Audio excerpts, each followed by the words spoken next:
Hello students and welcome to your English class.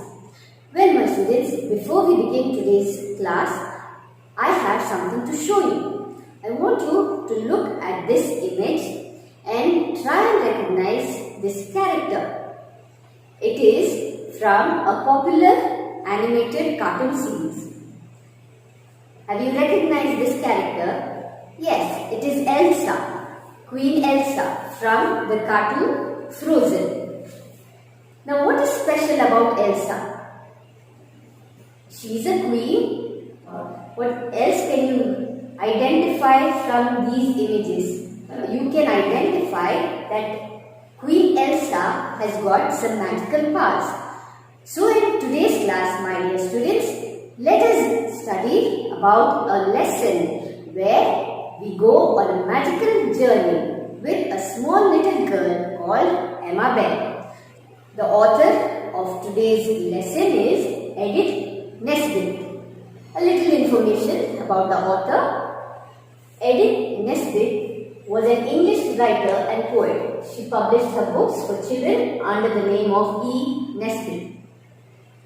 Born on 15 August 1858, Kennington, London, United Kingdom. So, she is a British writer. Now my dear children, please pick up your textbooks and turn over to page number 23 and follow me as I read the story out to you. Chapter 3, The Aunt and Amabel. The story is taken from EDITH NESBIT's book, The Magic World. Amabel is a little girl who is visiting her aunt. To make her aunt happy, Amabel picks flowers from the greenhouse and sticks them into the garden in front of her aunt's window. Greenhouse. What do you mean by a greenhouse? A greenhouse is a glass house where plants are grown and kept protected. So you can see in this picture that plants are kept under protection and they receive the sunlight through the glass roof. When her aunt sees this, she is upset and stops talking to Amabel. In this extract, Amabel is alone in her aunt's bedroom. She is looking for something to read and finds a magical book. Now let us discover along with Amabel what this magical book is all about. First paragraph. Amabel looked round the room for something to read. There was nothing. Only on the large dressing table was a book covered in red velvet and on it embroidered in yellow silk were the letters A, B, C. What do you mean by embroidered? See, this is the art of embroidery. This is way of stitching. You must have seen this on saris or chudidar pieces or different materials where this kind of a artistic way tailoring is done. Perhaps it is a picture alphabet, said Amabel. What is a picture alphabet? When you were small, you must have had many of these picture alphabet books where you learn A for apple, B for ball, C for cat through pictures. She was too old for the alphabet, but she opened the book. So what did she discover inside the book? Let's find out. Why? It's only a timetable, she said. She had learned how to use the dictionary and this looked like the dictionary. She looked up the names of all the places she knew. Brinton, where she had once spent a month, Rugby, where her brother was at school, and home, which was Amberley. And she saw the times when the trains left for these places and wished she could go by those trains. Now what did you understand from this paragraph? So when she opened the book, she thought it was a timetable. What type of timetable? Then she tried to use it like how she used a dictionary. How do you use a dictionary? You have a word with you, so you want to know the meaning. So you go to that particular word, and you find out the meaning as well as the spelling of that word. But here she found out that there were names of places. All the places that she knows, like the place she has lived, the place where she spent a month, a place where her brother is studying school. So all those places. And then she saw that there were trains that were leaving from these places. And she wished that she too would go to these places. Then Amabel wanted to look for Whitby, and it was then that she saw the extraordinary name. Where you want to go? This was odd, but the name of the station from which the train started was still more extraordinary. It was Big Wardrobe in Spare Room, and below this name Amabel read in small letters, trains leave Big Wardrobe in Spare Room all the time. And what did you find out from this paragraph? She was looking for a particular place, Whitby, and that is when her eyes fell on an extraordinary name. What do you mean by extraordinary? It is uncommon. Now look at these images. See, they are opening and you can see that there are clothes. So this is actually a wardrobe. And here you can see that people keep their clothes inside this wardrobe. So what did she find out? She found out that there was a station by the name of Big Wardrobe in Spare Room. What do you mean by wardrobe? This is a wardrobe. It is where people keep their clothes inside. Trains leave Big Wardrobe in Spare Room all the time. So this is only an image that I have shown you to make you understand what a wardrobe means. Next. And under that, in still smaller letters, it is all written in that red velvet book that is printed in yellow embroidery as ABC. So all this she can see in that book. And what did she see in that? She saw these small letters. You had better go now. So what is the book telling her? The book is telling her to leave. Where does she have to leave? Let us find out. Amabel went straight to the big wardrobe and turned its glass handle. Now there is a wardrobe in the bedroom, and here the wardrobe doesn't have a glass handle, but you imagine that there is a glass handle and she turns it. It was most amazingly a crystal cave, very oddly shaped like a railway station. It seemed to be lighted by stars, and over the station clock was a full moon. The clock had no figures, only now in shining letters all round it, 12 times. So she opened the wardrobe, and what did she see inside? She saw that there was a station, a railway station, and in that station she sees that there is a clock and there are no numbers in that clock. But what is written? The word now, N-O-W. Now is written 12 times. A porter in white satin hurried forward to take Amabel's luggage. Her luggage was the ABC which she still held in her hand. Who is a porter? A person whose job is to carry luggage or other things. You will find them at the railway station or the bus stand. And what was Amabel's luggage? It was only the book, ABC. Now what does the porter tell her? Lots of time, miss, he said, grinning in a most friendly way. I am glad you are going. You will enjoy yourself. What a nice little girl you are. Who says these words and to whom? It is the porter who says these nice words to Amabel. Now what do you mean by satin? Satin is a smooth, silky, shiny cloth. You must have seen it many times. And what do you mean by grinning? Grinning means smiling. So the porter smiled or grinned at her in the most friendly way. Now look at the smile. See, from a serious look, it changes into a smile. So that is called grinning. This was cheering. Amabel smiled. The train was made entirely of crystal too, and the cushions were of white satin. They were like buttons, such as you have for electric bells, and on them, what do you want to eat? What do you want to drink? What do you want to read? In silver letters. So you have to imagine all these buttons.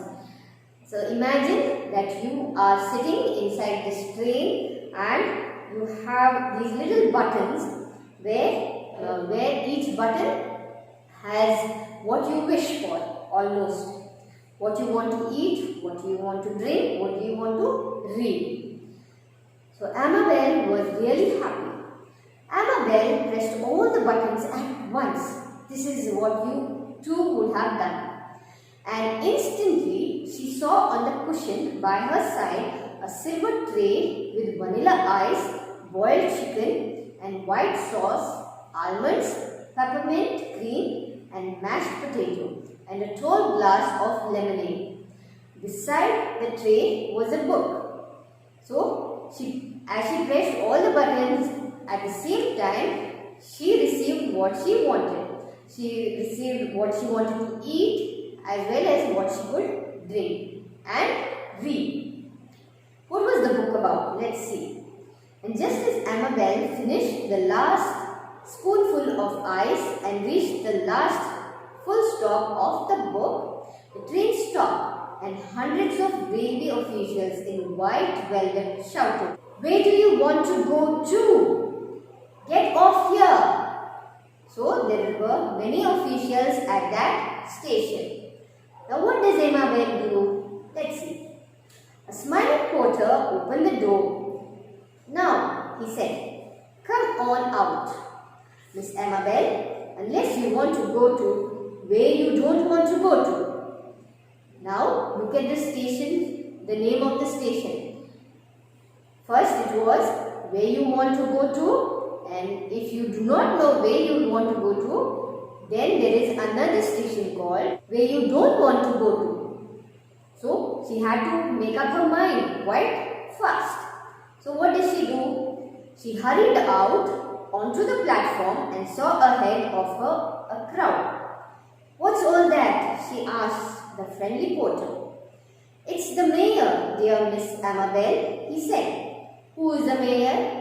A mayor is a person who is elected as head of a city or town and is responsible for its government. The mayor bowed low to her and said, "Welcome, dear Amabel. We know you meant to please your aunt.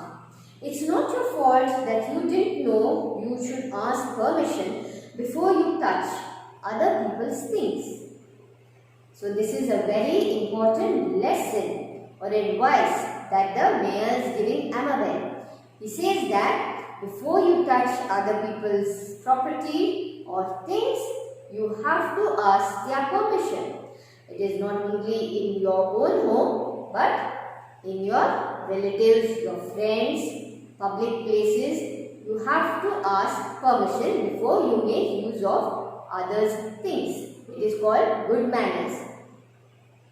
"Oh, but," said Amabel, quite confused, "I did." But a band started to play and drowned her words. What do you mean by drowned her words? That means what she was trying to tell the mayor, it wasn't audible because the band was playing very loudly, and that is why neither she nor the mayor could hear what she was able to tell him. The instruments of the band were all of silver, and the band's men's clothes of white leather. There was a flower shop and a concert. What do you mean by a concert? A concert is where you listen to musical songs played on instruments, or you can even have people singing for you at the concert. During occasions such as after the Paryaya, you have many concerts, musical concerts held, as well as when we have the Udpi Utsav, there are musical concerts that are held. You must have attended a few. There was also a grand dinner with thousands of guests in Amabel's honor. Soon the shout went up, "Speech! Speech!" Now who is shouting out speech, speech? It is the guests who are gathered there. Amabel began, "Ladies and gentlemen, I don't want to make a speech. I just want to say thank you. And to say, she stopped and the happy crowd cheered. All that she said was thank you. She was really delighted, happy, as well as excited to be amongst these people.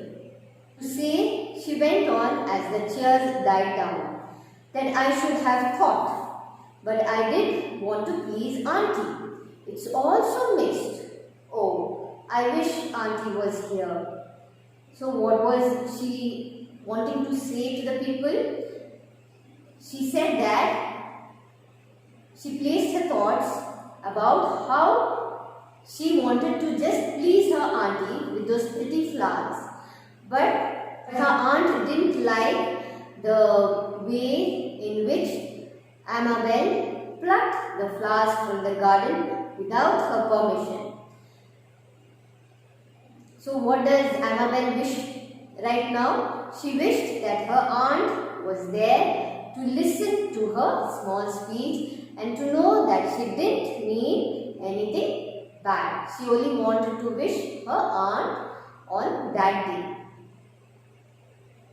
And instantly Auntie was there, very tall and quite nice looking, in a very elegant dress. Elegant means beautiful. "Speech!" cried the crowd. "Speech from Auntie!" Auntie stood beside Amabel and said, "I think perhaps I was hasty." Hasty means I was quick, I was rash in my decision. What was her decision? She became upset by looking at the flowers that were plucked by Amabel without her permission. And I think Amabel meant to please me, but those flowers were meant for the winter. Well, I was annoyed. I'm sorry. Annoyed means angry. "Oh, Auntie, so am I, cried Amabel. And the two began to hug each other on the ivory step while the crowd cheered. And when it grew late and the stars were out, Amabel fell asleep in her aunt's arms beside a fountain on a marble terrace where white peacocks came to drink. She awoke on a big bed with her aunt's arms still round her. "Amabel," she was saying, "Amabel." "Oh, Auntie," said sleepily. "I'm so sorry, but I didn't mean to please you. I'm sure you meant to please me. Now come down to supper," said her aunt and smiled. Amabel looked around for the magical book, but it was nowhere. So what did you understand from this last part? It is a dream that Amabel had, where she honestly says sorry to her aunt. And her aunt has forgiven her, and she asks Amabel to come and have her supper. Supper is a small light meal in the evenings. So with this we come to the end of today's chapter. Now let us look at the grammar part.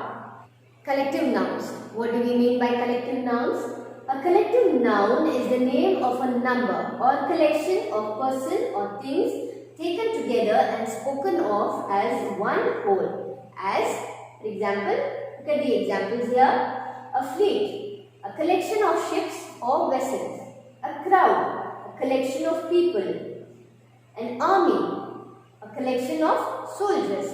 So, a collective noun is a collection of people or things. Next. This is an exercise in your textbook on page number 28. G. Fill in the blanks with the correct collective nouns from the brackets. I saw a dash.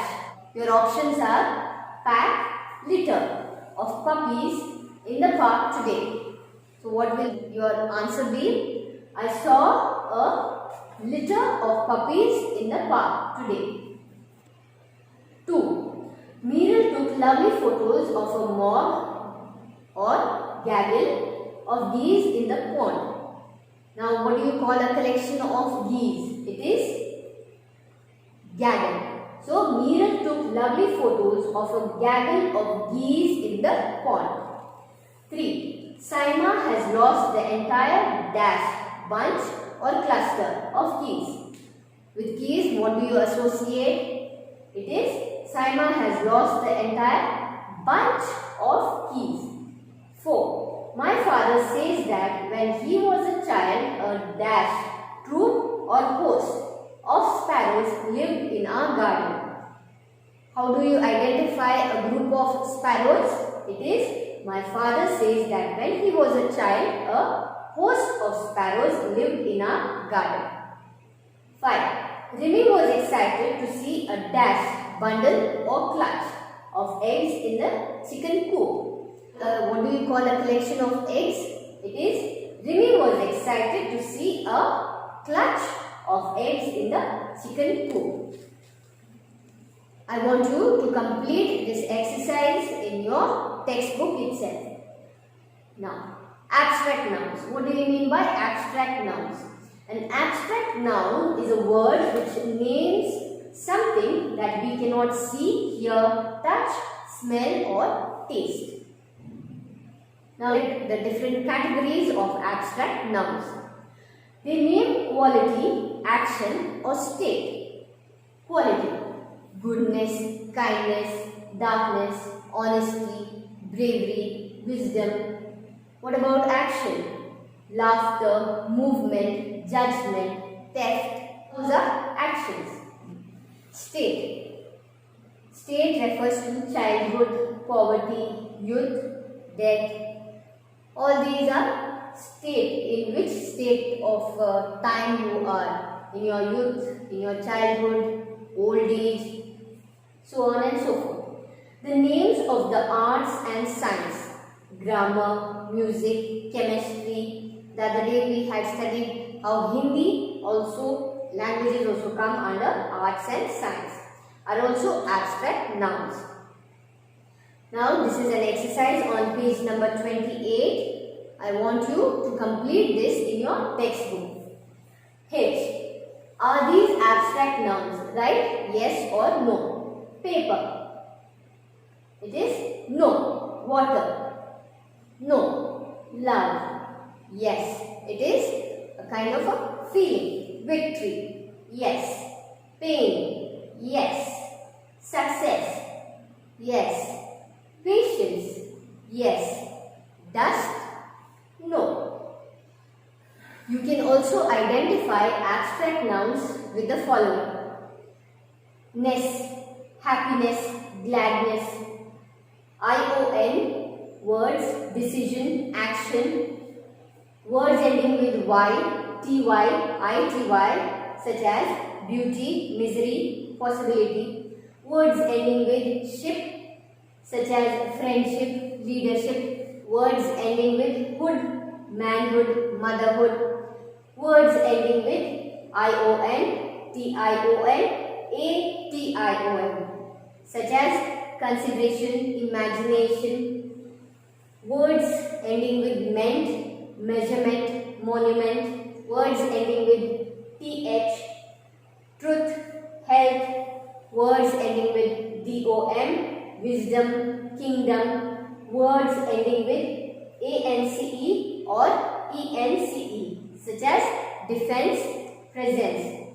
Now, These are the words that I have taken from your English grammar textbook on page 20. You can refer to this page when you do the exercises in your grammar textbook. Next, countable nouns. Countable nouns are the names of objects, people, etc. that we can count. For example, book, pen, orange, boy, sister. Uncountable nouns are the names of things which we cannot count, such as milk, oil, stars, so on and so forth. Now, how do we make use of much? Much is used to talk about the quantity or amount of uncountable nouns. For example, the crowd at the station made too much noise. How do you place many? Many shows a number of something and is used with countable nouns. For example, many guests were invited to dinner in Amabel's honor. How do you use any? Any can be used with both countable and uncountable nouns. For example, you can take any train to Whitby. It is countable. Is there any milk in the fridge? Here, milk is uncountable. Now, let us complete the exercise on page number 29 in your textbook. I want you to complete it in your textbook itself. J. Fill in the blanks with much, many or any. 1. The book contained dash surprises for Amabel. Your answer will be the book contained many surprises for Amabel. 2. Hurry up, miss. We don't have dash time, said the porter. Your answer will be hurry up, miss. We don't have much time, said the porter. 3. I don't like chips. They have too dash oil and salt. Your answer will be I don't like chips. They have too much oil and salt. 4. Do you have dash idea how long I have been waiting? Your answer will be do you have any idea how long I have been waiting? 5. There are dash ways of solving this problem. The answer will be there are many ways of solving this problem. 6. Amita will believe dash story that you tell her. Your answer is Amita will believe any story that you tell her. Now, a few instructions. F. The exercise F on page number 28. Look up these words in the dictionary to see if they function as nouns, verb or adjectives. Then fill in the table by putting a tick in the correct columns. I want you to complete it in your textbook. Next, I. There are 7 countable nouns and 7 uncountable nouns in this word search. Find and circle them. This is on page number 29. I want you to complete it in your textbook itself. Next. These exercises are in your grammar textbook. I have mentioned it in red for your information. A. Underline the collective nouns in the following sentences. You have to complete this exercise in your grammar textbook on page number 18. B. Fill in the blanks with words given in the box. This is on page number 19. Completed in your textbook. C. Fill in the blanks with the correct nouns choosing from the box.